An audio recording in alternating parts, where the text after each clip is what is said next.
आखिर क्योंकि एक 60 साल की करोड़पति औरत ने एक गरीब नौजवान से शादी। क्या था इस चौंकाने वाले रिश्ते के पीछे का गहरा राज? जानिए इस अनसुनी कहानी में। एक छोटे से शहर रत्नागिरी में जैन कश्यप नाम का एक युवा अपनी जिम्मेदारियों के बोझ तले दबा हुआ था। उसका परिवार गरीबी के गहरे दलदल में फंसा था और हर दिन उनके लिए एक नई चुनौती लेकर आता था। उसकी माँ लता कश्यप कैंसर से जूझ रही थीं और डॉक्टर का खर्च उनकी सीमित कमाई से कहीं ज्यादा था। उसकी छोटी बहन आयशा एक होनहार छात्रा थी जिसने डॉक्टर बनने का सपना देखा था, लेकिन उसकी आंखों में चमक के बजाय हमेशा एक अनिश्चितता की छाया रहती थी। जैन हर सुबह एक टूटे हुए सपने की तरह उठता था, जहां उसे पता होता था कि हर दिन एक नई लड़ाई है और उसे हर हाल में ये लड़ाई लड़नी है।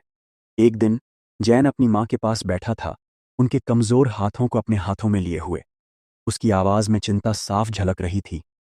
माँ, क्या आपने दवाई ले ली? लता कश्यप ने एक गहरी सांस ली। उनकी आवाज कांप रही थी। क्या फर्क पड़ता है बेटा, अब तो मैं बस कुछ ही दिनों की मेहमान हूं। लता के हर शब्द जैन के दिल में तीर की तरह चुभ रहे थे। वह अपनी माँ की बात काटते हुए बोला। उसकी आंखों में आंसू थे, लेकिन उसकी आवाज में दृढ़ता थी। बस करो माँ, मैं तुम्हें कुछ नहीं होने दूंगा। सब ठीक हो जाएगा, आप देखना। उसकी ये बात सिर्फ उसकी माँ के लिए नहीं, बल्कि खुद को तसल्ली देने के लिए भी था। फिर उसकी नज़र आयशा पर पड़ी, जो अपनी किताबों में खोई हुई थी। उसने आयशा से पूछा, आयशा, तूने अपनी पढ़ाई की फीस का पता किया? आयशा ने अपनी किताबों से नज़रें हटाईं। उसके चेहरे पर मायूसी थी।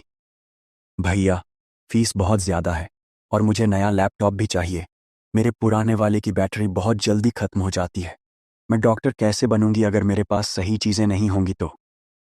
आयशा की मासूमियत भरी शिकायत ने जैन के दिल पर एक और बोझ डाल दिया। उसे लगा जैसे वह अपनी बहन के सपनों को टूटते हुए देख रहा है। जैन ने एक लंबी सांस ली। उसके चेहरे पर तनाव की लकीरें साफ दिख रही थीं। हाँ, मुझे पता है, मैं कोशिश कर रहा हूं। वह उठकर खिड़की के पास चला गया। बाहर की दुनिया उसे अपनी परेशानियों से बहुत दूर लग रही थी। उसके दिमाग में जिम्मेदारियों का पहाड़ घूम रहा था। वह सोचने लगा, काश पिताजी होते तो आज यह नौबत नहीं आती।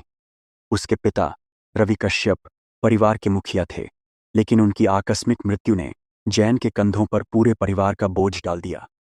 इन्हीं ख्यालों में डूबा हुआ वह अपने काम के लिए निकल गया। शाम का समय था और रत्नागिरी की एक छोटी सी चाय की टपरी पर जैन चाय का कप पकड़े हुए खोया हुआ सा बैठा था। उसकी नजरें जमीन पर टिकी थीं, जैसे वह अपने भविष्य की तलाश कर रहा हो। तभी एक बहुत ही सजी धजी, अमीर दिखने वाली औरत, दामिनी सिंह, अपनी महंगी गाड़ी से उतरकर उस चाय की टपरी में दाखिल होती है।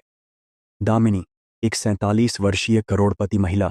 उसकी चाल में एक अजीब सा ऑरा और एक रहस्यमय अंदाज था। उसकी आंखें गहरी और अनुभवी थीं, जो उसके भीतर छिपे किसी राज्य को बयां कर रही थीं। वह सीधे जैन के पास वाली टेबल पर बैठ गई। दामिनी ने जैन की तरफ देखा। उसकी आवाज धीमी लेकिन स्पष्ट थी। क्या आप जैन कश्यप हैं? जैन चौंक कर ऊपर देखता है। उसे समझ नहीं आता कि यह अमीर औरत उसे कैसे जानती है। जी हाँ, पर आप कौन हैं? दामिनी के चेहरे पर एक हल्की मुस्कान आई, जो उसके इरादों को छिपा रही थी। धीरे से वह कहती है, मेरा नाम दामिनी सिंह है। मैंने आपके बारे में सुना है, आपकी परिस्थितियां। मुझे पता है। जैन असमंजस भरे स्वर में पूछता है, लेकिन आपको मेरे बारे में कैसे पता? दामिनी चाय का कप उठाते हुए जवाब देती है। उसकी आवाज में एक अजीब सी उदासीनता थी, जैसे वह अंदर से बिल्कुल अकेली हो। रत्नागिरी एक छोटा सा शहर है, जैन, और कुछ बातें छुपती नहीं हैं। वह जैन की आंखों में सीधा देखती है। उसकी नजरों में एक हल्की सी चमक आ गई। मैं आपको एक प्रस्ताव देना चाहती हूँ, एक ऐसा प्रस्ताव जो आपकी सारी परेशानियां खत्म कर देगा। जैन के मन में उत्सुकता और संदेह दोनों एक साथ उमड़ पड़े। कैसा प्रस्ताव? दामिनी ने चाय का कप नीचे रखा और गंभीरता भरे स्वर में कहा, मुझसे शादी कर लो। ये सुनते ही जैन के हाथों से चाय का कप जमीन में गिर पड़ा। वह हक्का बक्का रह जाता है, जैसे उसे अपने कानों पर विश्वास न हो। हकलाते हुए वह पूछता है, शा शादी? पर ये क्या कह रही हैं आप? दामिनी शांत भाव से कहती है। उसकी आवाज में कोई भावना नहीं थी। तुम्हें मुझसे प्यार करने की जरूरत नहीं है। मुझे भी तुमसे प्यार नहीं चाहिए। बस शादी करो और तुम्हारी माँ का इलाज, बहन की पढ़ाई, घर का सारा बोझ सब मैं संभाल लूंगी। तुम्हारे पिता की मौत के बाद जो खालीपन आया है, मैं उसे भर सकती हूँ। जैन को लगा जैसे यह सब एक बुरा सपना हो। वह उठते हुए बोला, मैं नहीं कर सकता। ये कैसे संभव है? आप तो दामिनी ने उसे बैठने का इशारा किया। उसकी आंखों में खुशी के भाव साफ झलक रहे थे। बैठ जाओ जैन, मेरी बात सुनो। ये एक व्यापारिक सौदा है। तुम्हारी ज़रूरतें और मेरी। आगे कुछ कहने से पहले वह रुक गई, जैसे एक पल के लिए कुछ पुराना दर्द उसकी आंखों से झलक कर गायब हो गया। मेरी कुछ इच्छाएं। मैं अकेली हूं। मुझे एक साथी की ज़रूरत है, समाज को दिखाने के लिए। और बदले में तुम्हें वो सब मिलेगा जिसकी तुम्हें ज़रूरत है। सोचो, तुम्हारी माँ ठीक हो जाएंगी, आयशा डॉक्टर बन पाएगी, तुम्हारे ऊपर से सारा बोझ हट जाएगा। जैन के दिमाग में अपनी माँ का कमज़ोर चेहरा, बहन की डॉक्टर बनने का सपना घूमने लगा। उसे यह प्रस्ताव अजनबी और अजीब लगा, लेकिन उम्मीद की एक किरण भी दिखाई दे रही थी, जैसे डूबते हुए को तिनके का सहारा मिल जाए। धीरे से वह कहता है, मुझे सोचने का वक्त चाहिए। दामिनी उठते हुए अपनी साड़ी ठीक करते हुए बोली, ज़रूर, पर ज़्यादा वक्त मत लेना। मैं कल इसी वक्त यहीं मिलूंगी। उम्मीद करती हूं तुम सही फैसला लोगे। दामिनी मुस्कुराते हुए चाय की टपरी से चली जाती है। जैन वहीं बैठा रहा। उसके दिमाग में तूफान चल रहा था। घर जाते जाते वह यही समझने की कोशिश करता रहा कि इतनी अमीर महिला को मेरे जैसे गरीब लड़के की क्या जरूरत आन पड़ी। उसने दामिनी की आंखों में वह दर्द भी देखा था जो किसी गहरे घाव की तरह था, लेकिन उसे इसका मतलब समझ नहीं आ रहा था। दरअसल दामिनी के ऐसा कहने के पीछे एक ठोस वजह थी। जैन के पिता रवि कश्यप, जी हां, वही रवि कश्यप और दामिनी सिंह, जिनके चर्चे पूरे कॉलेज में गूंजा करते थे। रवि कश्यप और दामिनी सिंह कॉलेज के दिनों में एक दूसरे से प्यार करते थे। उनका प्यार गहरा था, लेकिन रवि कश्यप ने कुछ कारणों से दामिनी सिंह को छोड़कर लता कश्यप, जैन की मां से शादी कर ली थी। इस धोखे ने दामिनी के दिल को इस कदर तोड़ा कि उसने जीवन भर बदला लेने की ठान ली थी। उसने रवि कश्यप की बेवफाई को कभी भुलाया नहीं था। इसी का बदला लेने वह जैन से शादी करना चाहती थी, जो हूबहू अपने पिता जैसा दिखता था। लेकिन कौन जानता था आगे क्या होने वाला है। ये तो नियति का खेल है, जिसमें हर किरदार को अपनी भूमिका निभानी पड़ती है। जैन घर आता है। रात गहरी हो चुकी थी। मां लता सो रही थी। उनके चेहरे पर बीमारी की पीड़ा साफ झलक रही थी। आयशा अभी भी अपनी किताबों में खोई हुई थी। उसके भविष्य का सपना उसकी आंखों में तैर रहा था। जैन अपनी मां के पास जाकर उनके माथे पर हाथ फेरता है। उसे अपनी मां की हालत देखकर दिल में दर्द हो रहा था और दामिनी का प्रस्ताव उसके दिमाग में हावी हो रहा था। वह फिर आयशा के पास बैठकर कहता है, आयशा, कैसी चल रही है तुम्हारी पढ़ाई? आयशा ने जवाब दिया, ठीक है भैया, पर सच में मुझे बहुत टेंशन हो रही है फीस की। मैंने कुछ कॉलेज देखे हैं, बहुत अच्छे हैं, पर उनकी फीस वो बहुत ज्यादा है। आयशा की आवाज में उदासी थी। उसे लग रहा था कि उसका सपना सिर्फ एक सपना ही रह जाएगा। जैन आयशा का हाथ पकड़कर कहता है, चिंता मत कर आयशा, मैं हूं ना, मैं सब ठीक कर दूंगा। उसकी आवाज में घबराहट और डर था, और उसके मन में एक तेज तूफान चल रहा था। चैन अपने कमरे में जाते ही दरवाजा बंद कर बिस्तर पर लेट जाता है। नींद उसकी आंखों में दूर दूर तक नहीं थी। रह रहकर दामिनी का प्रस्ताव उसके दिमाग में घूम रहा था। एक तरफ उसकी मां की बीमारी और बहन का अधूरा सपना था, दूसरी तरफ यह अजीब प्रस्ताव जो उसकी सारी परेशानियों को खत्म कर सकता था, लेकिन जिसके पीछे एक अनजाना डर और एक अजीब सी भावना थी। वह अपनी जिम्मेदारियों और इस अजीब प्रस्ताव के बीच झूलस रहा था। उसे समझ नहीं आ रहा था कि क्या यह एक सुनहरा मौका है या एक चाल। अगली शाम दामिनी उसी चाय की टपरी पर बैठकर चाय पी रही थी, जैसे उसे यकीन था कि जैन आएगा। जैन आता है। उसके चेहरे पर थकान और एक गहरी सोच के निशान थे। उसने पूरी रात इस फैसले पर विचार किया था। वह दामिनी के सामने बैठ जाता है। दामिनी सीधे मुद्दे पर आती हुई बोली, तो क्या फैसला किया तुमने जैन? जैन एक लंबी सांस लेता है, जैसे उसने अपने दिल पर एक बड़ा पत्थर रख दिया हो। मुझे आपकी शर्तें मंजूर हैं, पर एक शर्त मेरी भी है। दामिनी की आंखों में उत्सुकता चमक उठी। बताओ, जैन ने कहा। मेरी माँ और बहन को कभी पता नहीं चलना चाहिए कि ये शादी किस लिए हुई है। उनके सामने ये सामान्य शादी होनी चाहिए। दामिनी मुस्कुराती है। उसकी मुस्कान में जीत की परछाई थी। मुझे ये शर्त मंजूर है। तो फिर मुबारक हो मिस्टर कश्यप। दामिनी अपना हाथ बढ़ाती है। जैन हिचकिचाते हुए हाथ में लाता है। उसके मन में एक अजीब सी हलचल थी और एक अनजाना डर भी, लेकिन उसे इस बात की शांति भी थी कि अब सब कुछ ठीक होने वाला है। उसे लगा जैसे उसने अपने परिवार के लिए एक बहुत बड़ा बलिदान दिया है, एक ऐसा बलिदान जो उसकी आत्मा पर हमेशा के लिए एक निशान छोड़ जाएगा। अगले दिन वे दोनों मैरिज रजिस्ट्रार जाकर शादी की फॉर्मेलिटी पूरी कर लेते हैं। यह एक सादा समारोह था जिसमें सिर्फ कुछ गवाह ही मौजूद थे। उसके बाद एक छोटे से मंदिर में शादी का कार्यक्रम भी हो जाता है, जहां सिर्फ कुछ करीबी लोग ही थे। जैन को यह सब एक सपने जैसा लग रहा था, एक ऐसा सपना जो उसकी जिंदगी को पूरी तरह बदलने वाला था। अगर कहानी अच्छी लग रही हो तो लाइक करे और अपने 2 दोस्तों को शेयर करे। और भी ऐसी ही वीडियोस देखने के लिए सब्सक्राइब करें। नीचे आपको सब्सक्राइब बटन दिख रहा होगा, उसे जल्दी से दबा दो। कुछ दिनों बाद अब दामिनी और जैन की शादी हो चुकी थी, बिल्कुल सादगी से, कुछ ही लोगों की मौजूदगी में। जैन दामिनी के आलीशान घर आ चुका था। माँ और बहन को बताया गया था कि ये एक प्रेम विवाह है जो बहुत जल्दी हुआ। जैन को इस नए माहौल में असहज महसूस हो रहा था। हालांकि घर बहुत बड़ा और आलीशान था, हर कमरे में महंगी चीजें थीं, लेकिन एक अजीब सी खामोशी थी, जैसे घर में कोई आत्मा ना हो। वह घर के गलियारों में घूमता है, हर कोने को निहारता है। तभी उसकी नजर एक बंद दरवाजे पर पड़ती है। ये दरवाजा घर के बाकी दरवाजों से बिल्कुल अलग था। ये भारी लकड़ी का बना हुआ था और उस पर एक बड़ा सा ताला लगा था जो किसी रहस्य को छिपा रहा था। चैन मन ही मन सोचने लगा, ये कौन सा कमरा है। वह दरवाजे के पास जाकर उसे छूने की कोशिश करता है, जैसे कोई अदृश्य शक्ति उसे उसकी ओर खींच रही हो। तभी दामिनी की पुरानी नौकरानी मीरा वहां आती है। मीरा ने दामिनी के परिवार के कई राज देखे थे और वह एक वफादार नौकरानी थी। मीरा ने विनम्रता से कहा, मिस्टर जैन, आप क्या ढूंढ रहे हैं। जैन चौंक कर पीछे हट जाता है। ओह मीरा, मैं बस, ये दरवाज़ा, ये हमेशा बंद क्यों रहता है। मीरा तुरंत जवाब देती है।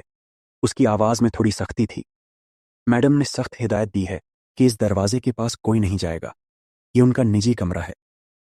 जैन अजीब महसूस करता है। उसे लगा जैसे उसने किसी निजी दायरे में घुसने की कोशिश की हो। ठीक है, जैन वहां से चला गया, लेकिन उस बंद दरवाजे का रहस्य उसके दिमाग में घर कर गया। उसे लगा कि इस दरवाजे के पीछे कुछ तो खास है, कुछ ऐसा जो दामिनी की जिंदगी से जुड़ा हुआ है। एक दिन वह अपनी माँ और बहन से मिलने गया। उनकी आंखों में खुशी देखकर उसे कुछ सुकून मिला। माँ लता की तबीयत में सुधार होने लगा था, उनका इलाज शुरू हो गया था। आयशा को नया लैपटॉप और एक अच्छे कॉलेज में दाखिला मिल गया। लता कश्यप खुशी से कहती हैं, जैन, मेरी तबीयत देखो कितना सुधार है, और आयशा की पढ़ाई सब तुम्हारी वजह से है। दामिनी कितनी अच्छी हैं।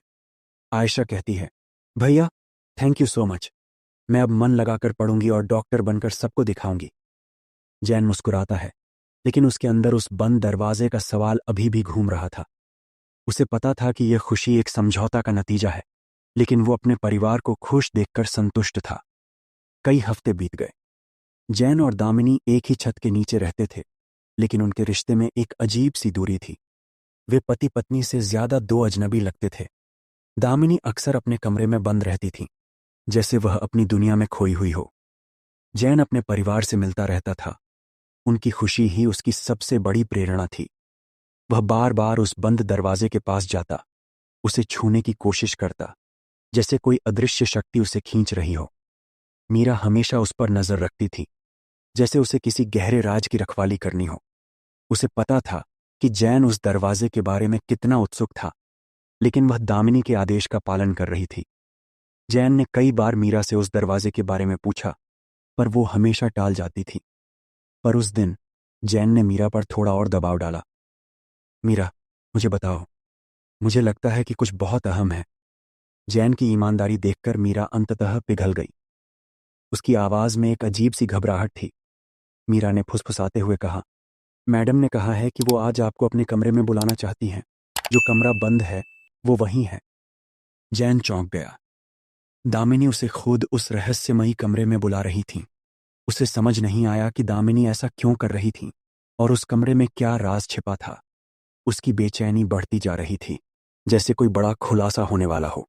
रात हुई। खाने के बाद दामिनी ने जैन को इशारा किया। जैन उसके पीछे बिना कोई सवाल किए चल दिया। उसके दिल की धड़कनें तेज थीं। दामिनी उसी बंद दरवाजे के पास रुकी, अपनी जेब से एक चाबी निकाली और धीरे से ताला खोला।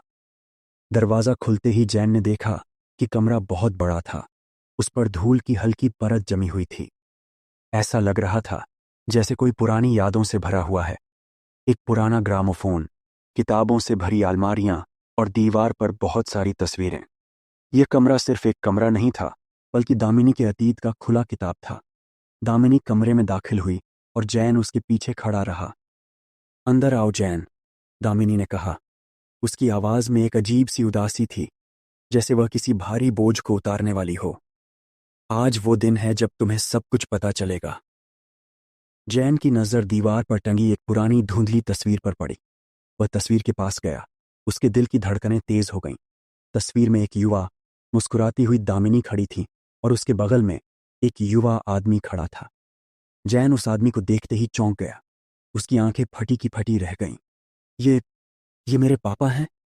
जैन की आवाज में घबराहट साफ झलक रही थी, जिसे वह बड़ी मुश्किल से बोल पाया था। हाँ जैन, दामिनी ने कहा। उसकी आंखों में आंसू छलकने लगे। ये तुम्हारे पिता हैं, रवि कश्यप। दामिनी ने तस्वीर से धूल हटाई। उसके हाथ कांप रहे थे। वो मेरे पहले प्यार थे, उसने लगभग रोते हुए कहा। उसकी आवाज में सालों का दर्द उमड़ पड़ा था। हम दोनों जवानी में एक दूसरे से मिले थे। मैं उन्हें बहुत चाहती थी। मैंने सोचा था कि हम जिंदगी भर साथ रहेंगे, लेकिन उन्होंने मुझे ठुकरा दिया। दामिनी ने दर्द भरी आवाज में बताया कि रवि कश्यप ने उन्हें सिर्फ एक अमीर औरत, एक डिस्ट्रैक्शन कहकर ठुकरा दिया था। इस बात ने दामिनी को अंदर से तोड़ दिया था। उसने कभी किसी और को मौका नहीं दिया। उसका दिल इस धोखे से कभी उबर नहीं पाया था। दामिनी ने अपनी बात जारी रखी। उसकी आंखों में आंसू छलक रहे थे। जब मैंने तुम्हें पहली बार देखा, उस चाय की दुकान पर, तुम हूबहू अपने पिता जैसे दिखते थे। वही आंखें, वही चेहरा, वही मासूमियत। मेरे दिमाग में सबसे पहले बदला लेने का ख्याल आया। उसकी आवाज में पश्चाताप था, लेकिन पुराना दर्द भी। मैंने सोचा, मैं तुम्हें उस दर्द से गुजारूंगी जिससे तुम्हारे पिता ने मुझे गुजारा था। मैंने तुम्हें शादी के जाल में फंसाया ताकि तुम भी वही महसूस करो जो मैंने किया। जैन का चेहरा फीका पड़ गया। उसे विश्वास नहीं हो रहा था कि यह सब एक बदले की भावना से शुरू हुआ था और वह सिर्फ एक मोहरा था। लेकिन, दामिनी ने कहा, उसकी आवाज में अब पछतावा और कोमलता थी। तुम्हें जानने के बाद, तुम्हारी विनम्रता, तुम्हारा सम्मान, तुम्हारा नेकदिल रवैया, इसने मेरा दिल बदल दिया जैन। जब मैंने देखा कि तुम कैसे अपनी माँ और बहन के सपनों के लिए सब कुछ त्याग रहे हो, कैसे तुम अपनी खुशियों का गला घोंट रहे हो, तुमने बिना किसी शिकायत के जिंदगी की सारी मुश्किलों का सामना किया, तो मुझे अपनी गलती का एहसास हुआ। दामिनी ने जैन के हाथ पकड़े। उसकी आंखों में अब कोई रहस्य नहीं था, सिर्फ ईमानदारी थी। मैंने बदला लेना चाहा था, लेकिन तुमने मुझे इंसानियत का असली मतलब सिखा दिया। तुमने मुझे सिखाया कि प्यार सिर्फ दर्द नहीं देता, वो ताकत भी देता है। तुमने मेरी खाली जिंदगी में फिर से रंग भर दिए। तुमने मुझे एक बार फिर से जीने की वजह दी। उसने आखिर में जैन को आज़ादी दी, उसे इस शादी से बाहर निकलने का रास्ता दिया।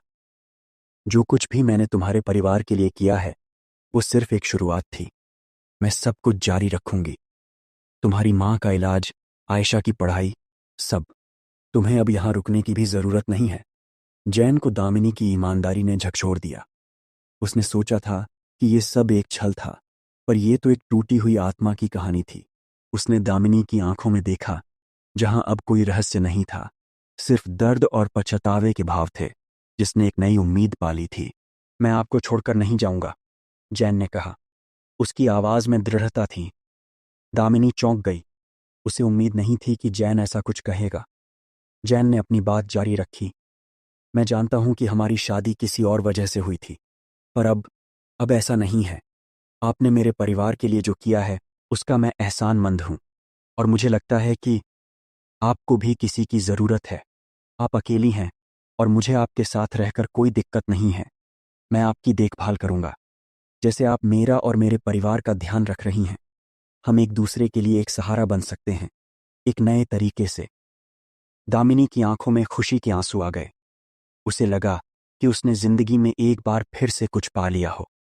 उसे लगा कि जैन ने सिर्फ उसे माफ नहीं किया, बल्कि उसे एक नया जीवन दिया है। वह समझ गई कि जैन उसकी तकलीफों को समझता है और उसे अकेला नहीं छोड़ना चाहता। अब वह उसे वो सारी खुशियां देना चाहता था जो उसे उसके पिता रवि कश्यप से मिलनी चाहिए थीं, जो उसे कभी नहीं मिली थीं। कुछ महीने बाद कैंसर से जूझ रही उसकी मां भी ठीक होने लगी थी।